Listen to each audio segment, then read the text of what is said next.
Hello everyone, how are you all? I hope you all are good. This is Kirti here and our topic for today is from class 8, chapter 2, that is microorganisms, friends or foe. Microorganisms, organisms that are so small that can only be seen through a microscope. ऐसे organisms जिनको हम सिर्फ microscope की मदद से देख सकते हैं, जिनको देखने के लिए हमें स्पेशल कंपाउंड चाहिए, एक स्पेशल कंपाउंड माइक्रोस्कोप चाहिए, जिन्हें हम अपनी नेकेड आई से नहीं देख सकते, उनको हम माइक्रो ऑर्गेनिजम्स कहते हैं या फिर माइक्रोब्स भी कहते हैं. And the study of microorganism is called as microbiology. Okay, microorganisms can be found in, ऐसे माइक्रो ऑर्गेनिजम्स कहाँ कहाँ मिल सकते हैं हमें? They can be found in hot deserts, they can be found in polar regions, salt water, volcanoes, deep sea, inside other organisms. आप ये देख सकते हैं कि जो माइक्रो ऑर्गेनिजम्स हैं वो हमें हर जगह मिल सकते हैं. हॉट डेजर्ट्स से कितनी भी गर्मी हो, डेजर्ट्स में वो हमें पाए जा सकते हैं. पोलर रीजन्स, कितना भी ठंडा एरिया हो वो हमें वहाँ पे भी पाए जा सकते हैं. सोल्ट वाटर, किसी भी सोल्ट की कंसेंट्रेशन से उसे कोई फर्क नहीं पड़ता है. वोल्केनोज, ज्वालामुखी, हम इनको भी यहाँ पर भी देख सकते हैं. डीप सी, गहरे समुद्र में, इनसाइड अदर ऑर्गेनिजम्स, और ये किसी दूसरे ऑर्गेनिज्म के अंदर भी जिंदा रह सकते हैं, ये हमें वहाँ भी मिल सकते हैं. Now we talk about the classifications of microbes. Microbes की क्लासिफिकेशन कितनी है? अब ये हम कह सकते हैं कि माइक्रोब्स ये होते हैं, माइक्रोब्स वो होते हैं, लेकिन हम कैसे डिफाइन करेंगे कि माइक्रोब्स क्या होते हैं और कितने तरह के होते हैं? There are 5 types of microbes. That is, first one is bacteria. That is the common one. Bacteria is mostly single-celled organism. ये mostly single-celled organism होते हैं, living in nature. It can be a rod shape. That is bacilli. फिर आती है कोकी. कोकी shape कैसी होती है? It can be a round or spherical shape. फिर आता है स्पाइरिलिया. दैट इज स्पाइरल शेप, यानी कि एक स्पाइरल की तरह. फिर होता है विब्रियो, यानी कि कोमा शेप्ड. चलिए हम आगे बढ़ते हैं और पढ़ते हैं algae. What is algae? Simple plant like organisms. Algae is a simple plant like organism. हमने इसमें प्लांट लाइक वर्ड क्यों यूज किया? क्योंकि जो एल्गी होती है उसके अंदर सेल वॉल और क्लोरोफिल दोनों प्रेजेंट होता है. हमें ये पता है कि जो एल्गी है वो क्लोरोफिल अगर उसमें प्रेजेंट है तो इसका मतलब वो फोटोसिंथेसिस कर सकती है. अगर वो फोटोसिंथेसिस कर सकती है इसका मतलब वो अपना फूड खुद ही जनरेट कर सकती है. इस हिसाब से हम ये कह सकते हैं कि ये ऑटोट्रॉफिक भी होते हैं. ठीक है, तो they adopt the autotrophic mode of nutrition. उसके अलावा they can be unicellular or multicellular. ये सिंगल सेल भी हो सकते हैं और मल्टी सेल्युलर, यानी बहुत सारे सेल्स भी प्रेजेंट हो सकते हैं. ये कॉलोनीज में भी प्रेजेंट हो सकते हैं. इसके अगर हम एग्जाम्पल्स की बात करें तो हम अब बात करेंगे डायटम्स के बारे में. चलिए नेक्स्ट हम पढ़ते हैं प्रोटोजोआ. प्रोटोजोआ यूनिसेल्युलर होता है, ये सिमिलर टू एनिमल्स होता है. यहाँ पर आप डिफरेंस देख सकते हैं, जो एल्गी है वो प्लांट लाइक है, जो प्रोटोजोआ है वो एनिमल्स के जैसा है. क्यों? Proto means first and zoa means animal. तो हम ये कह सकते हैं कि जो एनिमल हमारा किंगडम होता है, एनिमल किंगडम से पहले, एनिमल्स के आने से पहले जो एनिमल लाइक स्ट्रक्चर था वो प्रोटोजोआ थे. They adopt the heterotrophic mode of nutrition, मतलब कि ये दूसरों के ऊपर डिपेंड रहते हैं. ये अपना खाना खुद नहीं बना सकते, इसलिए इनको खाने के लिए दूसरों के ऊपर डिपेंड होना पड़ता है. फिर ये आते हैं मोस्टली एक्वेटिक. ये हमेशा पानी में रहते हैं. मोस्टली हम इनको पानी में देखेंगे तो जहाँ भी पानी होगा वहाँ पे इनकी ग्रोथ काफ़ी अच्छी होती है. इनके हम एग्जाम्पल्स ले सकते हैं जैसे अमीबा एंड पैरामीशियम. अमीबा आप जानते ही हैं, अमीबा क्या होता है? एक इरेगुलर शेप्ड ऑर्गेनिज्म होता है जो अपना फूड अडेप्ट करने के लिए अपने स्यूडोपोडिया को, यानी कि फॉल्स फीट को डेवलप करता है. वो फॉल्स फीट की हेल्प से ग्रोथ अपना चलता है, अपनी मूवमेंट शो करता है और अपना खाना अडॉप्ट करता है. चलिए फिर हम बात करते हैं fungi. Fungi. Fungi means these are the plant-like structures but do not contain chlorophyll. There is a difference between algae and fungi. How? That means algae have a chlorophyll, but fungi do not have chlorophylls. Fungi cannot perform photosynthesis. That means ये heterotrophic होते हैं. अगर algae autotrophic है तो ये heterotrophic होंगे. इसके अलावा ये सैप्रोफिटिक भी होते हैं. सैप्रोफिटिक मतलब जो डेड एंड डिकेड ऑर्गेनिजम्स होते हैं ये उनके ऊपर फीड करते हैं. इनके अलावा ये पैरासिटिक भी होते हैं, मतलब ये किसी और ऑर्गेनिज्म के ऊपर एक पैरासाइट की तरह रह सकते हैं. ठीक है. इनके एग्जांपल्स हैं यीस्ट एंड मशरूम्स. यीस्ट आपने कई बार अपने घर में भी देखी होगी. हम इसको इडली के लिए या कुछ भी ऐसा बेक्ड आइटम बनाना होता है तो हम यीस्ट का इस्तेमाल करते हैं. मशरूम्स हम लोग खाने के लिए इस्तेमाल करते हैं. फिर आते हैं वायरसेस. स्मॉलेस्ट इन ऑल, जितने भी ऑर्गेनिजम्स होते हैं, जितने भी माइक्रोब्स होते हैं, उनमें वायरस सबसे छोटे होते हैं. इसलिए इनको हम माइक्रोस्कोप की हेल्प से भी नहीं देख सकते. तो इनको देखने के लिए क्या ज़रूरत है? हमें इनको देखने के लिए ज़रूरत होती है इलेक्ट्रॉन माइक्रोस्कोप की. एक ऐसा माइक्रोस्कोप जो कि बहुत ज़्यादा छोटे ऑर्गेनिजम्स को भी आराम से देख सके. ठीक है. Only reproduce inside other living organism. The viruses can only reproduce inside the other living organism. कोई अगर दूसरा लिविंग ऑर्गेनिज्म होगा ये तभी रिप्रोड्यूस कर सकते हैं, वरना ये रिप्रोड्यूस नहीं कर सकते. वायरस हमारे एनवायरनमेंट में हर जगह फैला हुआ हो सकता है.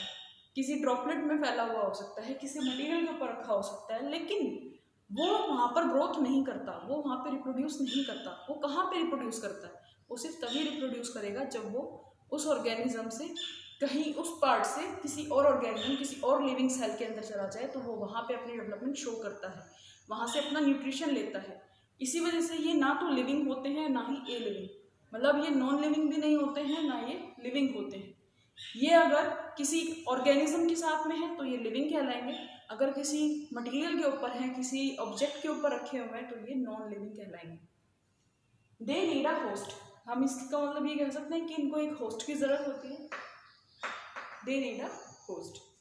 चलिए हम आगे बात करते हैं useful micro organisms. Micro organisms are useful in food and beverage industry, even medicine and vaccines, agriculture and cleaning environment.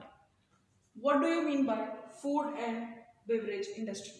एक ऐसी इंडस्ट्री जहाँ पे फूड आइटम्स और जैम्स या फिर फूड कोई भी आइटम को हम प्रिजर्व करते हैं, किसी भी आइटम को हम बनाते हैं, वो एक फूड एंड बेवरेज इंडस्ट्री होती है. तो वहाँ पर माइक्रो ऑर्गेनिजम्स का क्या यूज़ है? हम बात करते हैं जब भी किसी प्रिजर्वेटिव की, तो प्रिजर्वेटिव्स हमें कैसे मिल सकते हैं? बैक्टीरियाज एक प्रिजर्वेटिव की तरह से यूज़ करा जा सकता है. आप कोई भी फूड आइटम बनाते हैं, बहुत सारे फूड आइटम्स में, खास करके बेकिंग में हमें यीस्ट की ज़रूरत होती है. यीस्ट एक फंजाई है. इसके अलावा अगर हम बात करें कि हम अल्कोहल फॉर्मेशन की बात करते हैं तो अल्कोहल फॉर्मेशन में भी हमें बैक्टीरियाज की रिक्वायरमेंट होती है, हमें बैक्टीरियाज की नीड होती है. फिर हम बात करते हैं मेडिसिन एंड वैक्सीन्स की. एंटीबायोटिक्स आपने सुनी होगी. जो एंटीबायोटिक्स हैं वो हमें माइक्रो ऑर्गेनिज्म से मिलती हैं. इसके अलावा वैक्सीन हमें वायरस से प्रोवाइड होती हैं.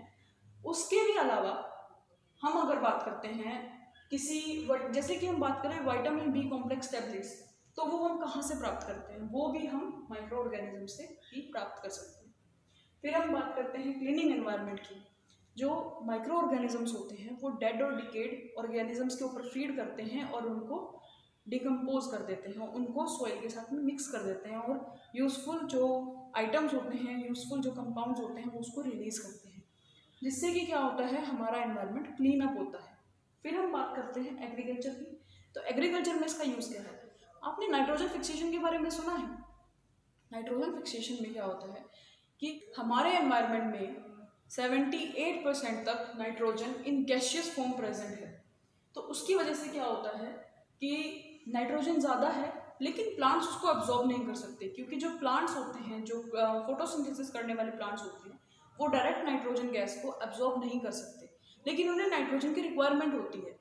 वो कैसे फिर उस चीज़ को फुलफिल करते हैं? तो क्या होता है, कुछ बैक्टीरिया जैसे कि नोस्टॉक हो गया या फिर आप उसकी बात कर सकते हैं राइजोबियम हो गया, ये नाइट्रोजन को फिक्स करते हैं. ये एटमॉस्फेरिक नाइट्रोजन को इन गैसियस फॉर्म कलेक्ट करते हैं, फिर उसको कन्वर्ट करते हैं इनटू नाइट्रेट, और नाइट्रेट फिर हम उसको, फिर जो रूट्स हैं वो नाइट्रेट को एब्जॉर्ब करता है और उसको ऊपर तक लेके जाता है, उसको स्टेम तक और प्लांट के अदर पार्ट्स तक लेके जाता है।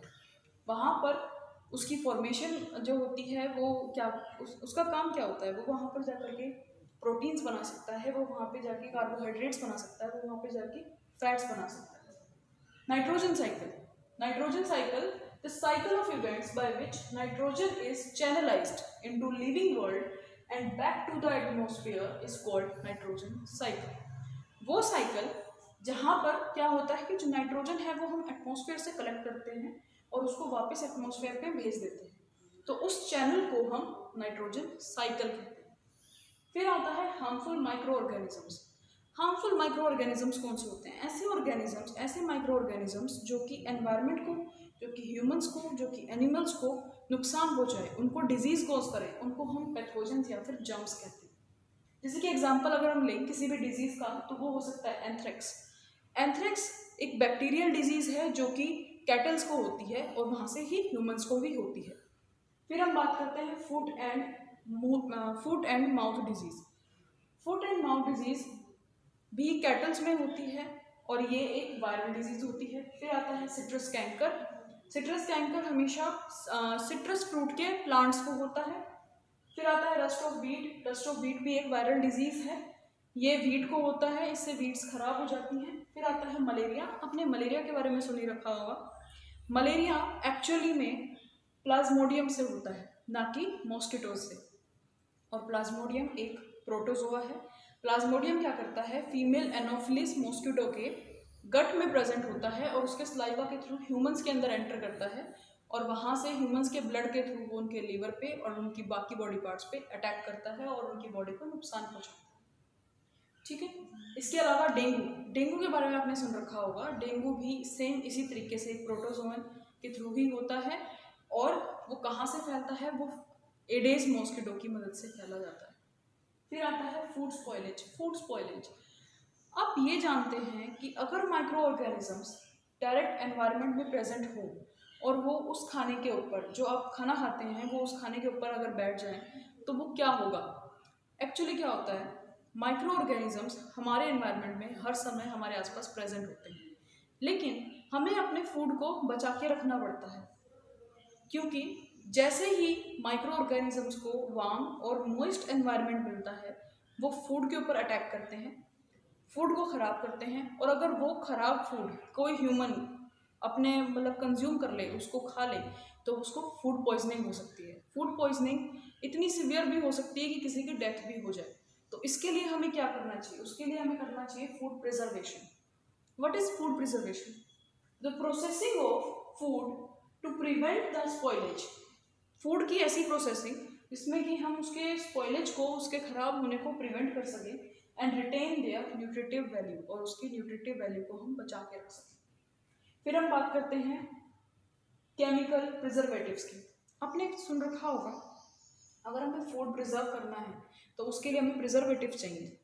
अब जब कोई भी फूड आइटम लेते हैं तो उसमें अगर पीछे उनका इंग्रेडिएंट्स देखेंगे तो उसमें प्रिजर्वेटिव्स लिखा होता है। तो वो प्रिजर्वेटिव्स का काम क्या होता है, वो उस फूड आइटम को काफ़ी टाइम तक स्टोर करने में हेल्प करते हैं।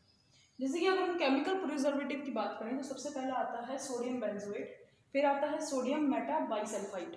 इन दोनों का काम क्या होता है, ये दोनों हमारे फूड को प्रिजर्व करते हैं। जैसे कि केचप है, जैम है, ये उनको बचा के रखते हैं। इनकी वजह से जो स्टोर्ड फूड है वो काफ़ी दिनों तक बचा के रखा जा सकता है। इनके अलावा कुछ नेचुरल प्रिजर्वेटिव्स भी हो सकते हैं। जैसे आपने अगर सुना हो तो ऑयल के बारे में सुन रखा होगा। जैसे कि अचार होता है, उसमें ऑयल होता है, उसमें नमक होता है। ये क्या करते हैं, ये एक प्रिजर्वेटिव की तरह काम करते हैं। इसी तरह से आपने अगर सॉल्टिंग की बात करी है, जिस तरह से मैं कह रही हूँ कि अगर नमक प्रिजर्वेटिव है तो शुगर भी सेम वे में प्रिजर्वेटिव होता है। इसीलिए जब हम घर पे जैम बनाते हैं या घर पे कोई भी ऐसी मीठी चीज़ बनाते हैं तो अगर उसमें एक्सेस शुगर है तो वो सेम काम करेगी जैसे सॉल्टिंग काम करती है, तो वो फूड को बचा के रखती है। इसके अलावा अगर हम बात करें, हम हीटिंग के थ्रू अगर हम एक्सेस ऑफ हीट दे दें तो भी हम माइक्रो ऑर्गेनिजम्स को दूर कर सकते हैं, उनको किल कर सकते हैं। जैसे कि अगर आप दूध उबाल करके रख दें तो वो ख़राब नहीं होता जल्दी से। अगर हम बात करें उसको एक्सेसिव कूलिंग की, अगर हम ज़्यादा ठंड दे दें, उनको काफ़ी लो टेम्परेचर पे ले आएँ, जैसे कि फ्रीजिंग कर दें, किसी भी चीज़ को अगर हम फ्रीज कर देते हैं तो भी माइक्रो ऑर्गेनिजम्स वहाँ पे किल हो जाते हैं और हम उसको प्रिजर्व करके रख सकते हैं। और एक प्रोसेस होता है कैनिंग, जिसमें कि हम क्या करते हैं, फूड को एयर टाइट कंटेनर में पैक करके रख देते हैं, जिससे कि वो वहाँ पर भी सेव होकर के रह सकता है। तो इसका मतलब आप ये समझ सकते हैं कि फूड प्रिजर्वेशन के लिए हम केमिकल प्रिजर्वेटिव्स का तो यूज़ करते ही हैं, उसके अलावा हम नेचुरल तरीके से भी फूड को प्रिजर्व करके रख सकते हैं। आई होप आपको ये वीडियो अच्छी लगी होगी और आपका ये कॉन्सेप्ट क्लियर हो गया होगा। Thanks for watching the video and please like, share and subscribe. Thank you.